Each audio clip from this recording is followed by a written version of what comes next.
সুপ্রিয় দর্শক মণ্ডলী, আমরা যেখানে দাঁড়িয়ে আছি এই এলাকার নাম হচ্ছে বীরকিসা স্টেশন। আর এর পাশেই দেখেন খেজুরের গাছ। আর এই খেজুরের গাছের মিঠা রসে মানুষ পিঠাপুলির আনন্দে মেতে ওঠে। সেই পিঠাপুলির আনন্দের গাছটা কি? খেজুরের গাছ। আর এই খেজুরের রস আসে এই শীতের সময়। এই শীতকালেই মানুষ কি আনন্দ ভোগ করে? শীতকালে আনন্দ উপভোগ করে এই শীতের সময়ে শুধুমাত্র এই খেজুরের রস পাওয়া যায়। আর এই খেজুরের রস থেকেই পিঠাপুলির যে মজা, পিঠাপুলির যে আনন্দ, সেই কুশলি পিঠা, কত রকমের কত ঢঙ্গের পিঠা। আর এই পিঠাপুলির স্বাদ আসে একমাত্র খেজুরের রস থেকে। আর এই খেজুরের গাছ থেকে ভোরে সারাদিন গাছ কেটে ভোরবেলায়, সারা রাত শেষে ভোরবেলায় খেজুরের গাছ থেকে এই রস নামানো হয়। এই রস জাল করে সেখান থেকে তৈরি হয় খেজুরের লালি। আর এই লালি মানেই সেই পিঠাপুলির আনন্দ।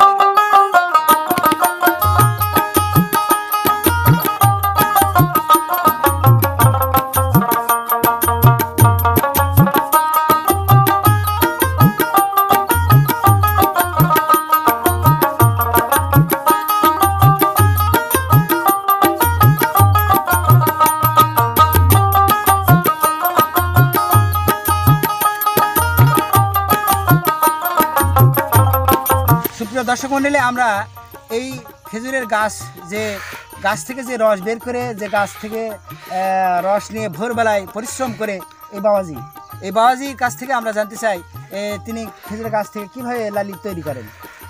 রস গাছ থেকে নামাইয়ে নিয়ে এসে তাওয়াতে সেকে জাল করে লালি বানাই। ও, মানে বোঝাতে চাচ্ছেন এই গাছ থেকে রস পাড়া হয়, পাড়ার পর মানে একটা পাতিলে বা তাওয়াতে এই রসটা জাল করা হয়। হ্যাঁ, জাল করার পর কিছুক্ষণ জাল করার পর এই রসটা 2-2.5 ঘন্টা জাল করা লাগে। 2-2.5 ঘন্টা জাল করতে হয়। হ্যাঁ, তো আপনাকে এটা কেমন মনে হয়? এটাকে ব্যবসা ভালোই মনে হয়। ভালো মনে হয় না? আচ্ছা, আপনি কেমন কি কতটা গাছ লাগান এখানে? এখানে মোটামুটি 70 থেকে 80 দেয়।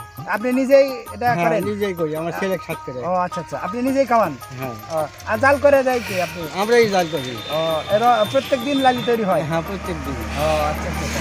এই সকালবেলা 7:30 8টার দিকে তুলে দিলে আপনার 10টা-11টা বেজে যায়। ও আচ্ছা, রস জাল করতে, মানে রস জাল করে লালি তৈরি করতে 11টা বেজে যায়। 11টা বেজে যায়। তো এই 70টা গাছে কতটুকু লালি হয় আপনার? হয় 10 কেজি, 12 কেজি, 15 কেজি। তা মোটামুটি আপনার যে পরিশ্রম করেন, এই পরিশ্রম অনুযায়ী আপনার কি মূল্য আসে? হ্যাঁ, ইনশাআল্লাহ।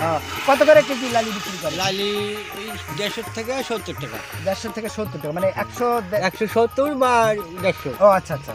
সুপ্রিয় দর্শক মণ্ডলী, আমরা জানলাম এইমাত্র যে চাচা আমাদের এখানে এই অক্লান্ত পরিশ্রম করে যে রস থেকে যে লালি তৈরি করা হয়, সেই লালিটা কিভাবে তৈরি করা হয় সে বলে দিলেন তিনি, এবং তার মূল্য কি পরিমাণ সে কথাও তিনি বললেন। যদি আপনাদের কোনো প্রয়োজন হয় চাচার সাথে যোগাযোগ করবেন এবং এখান থেকে লালি সুলভ মূল্যে দাম তিনি দিয়ে যাবেন এবং লালি আপনাদের সংগ্রহ করে দিবেন। আপনি ধন্যবাদ।